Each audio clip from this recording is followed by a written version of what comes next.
اعوذ باللہ من الشیطان الرجیم، بسم اللہ الرحمن الرحیم۔ جماعت نویں، مضمون ہمارا اردو، موضوع جو ہے وہ شہریار کی غزل نمبر 2 کے اشاروں کا تشریح، جو میں آپ کے سامنے پیش کرنے جا رہا ہوں۔ بچوں غور سے سننا۔ غزل نمبر 2 کا تشریح، پہلا اشعار جو اس کا ہے وہ اس طرح سے ہے: زندگی جیسی توقع تھی نہیں کچھ کم ہے، ہر گھڑی ہوتا ہے احساس کہیں کچھ کم ہے۔ اس شعر کا تشریح اس طرح سے ہے: شاعر اپنی زندگی میں کسی کمی کا احساس کرتے ہوئے فرماتے ہیں کہ ہم نے زندگی سے جو امید باندھی تھی، زندگی اس پر تو پورا نہیں اتری، اس میں کہیں کوئی کمی رہ گئی ہے، جس کا احساس ہر لمحے دل میں کھٹکتا رہتا ہے۔ زندگی کی کسی محرومی کا احساس ہر گھڑی شاعر کو ستاتا رہتا ہے۔ دوسرا شعر: گھر کی تعمیر تصور ہی میں ہو سکتی ہے، اپنے نقشے کے مطابق یہ زمین کچھ کم ہے۔ اس شعر میں شاعر فرماتے ہیں کہ اپنے گھر بنانے کے لیے جو نقشہ ہم نے مرتب کیا ہے، اس کے مطابق تو زمین ہی کم نکلی۔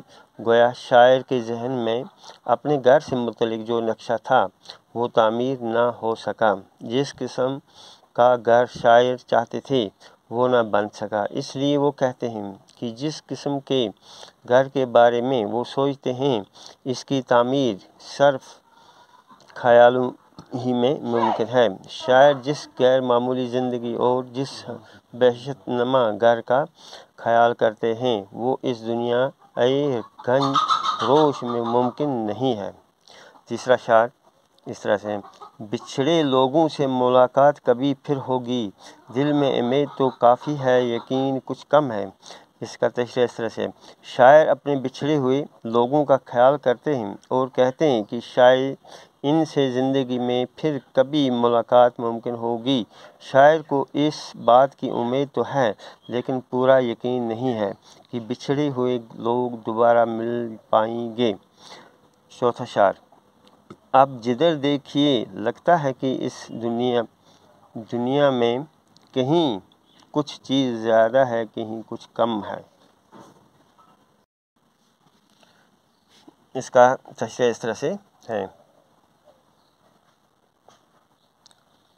اس شعر میں شاعر فرماتے ہیں کہ اس دنیا میں جہاں بھی دیکھیں تو یہی دیکھنے کو ملتا ہے کہ مساوات زندگی کے کسی بھی پہلو میں موجود نہیں ہے۔ کہیں کوئی چیز زیادہ اور کہیں کوئی چیز کم ہے۔ دنیا میں گویا برابری نام کی کوئی چیز نہیں ہے، کہیں کچھ ضرورت سے زیادہ ہے اور کہیں ضرورت سے کم۔ آج بھی ہے تیری دوری ہی اداسی کا سبب، یہ الگ بات کی پہلی سی نہیں کچھ کم ہے۔ یہ پانچواں شعر ہے۔ اس کا تشریح اس طرح سے ہے: شاعر اپنے محبوب سے مخاطب ہو کر فرماتے ہیں کہ جس طرح تیری جدائی سے پہلے میں رنجیدہ تھا، اسی طرح آج بھی تیری جدائی ہی میری اداسی کا سبب ہے۔ یعنی ایسا نہیں کہ میں تمہیں بھول گیا ہوں، البتہ یہ بات ضرور ہے کہ تمہاری یاد میں وہ پہلی سی شدت نہیں رہی ہے۔ شاعر اس حقیقت کی طرف اشارہ کرتے ہیں کہ وقت کے ساتھ ہر یاد مدھم پڑتی ہے اور ہر زخم بھرنے لگتا ہے۔ شاعر محبوب کی دوری کے سبب اداس ہے، لیکن یہ سبب پہلے کی نسبت کم اثر انداز ہے۔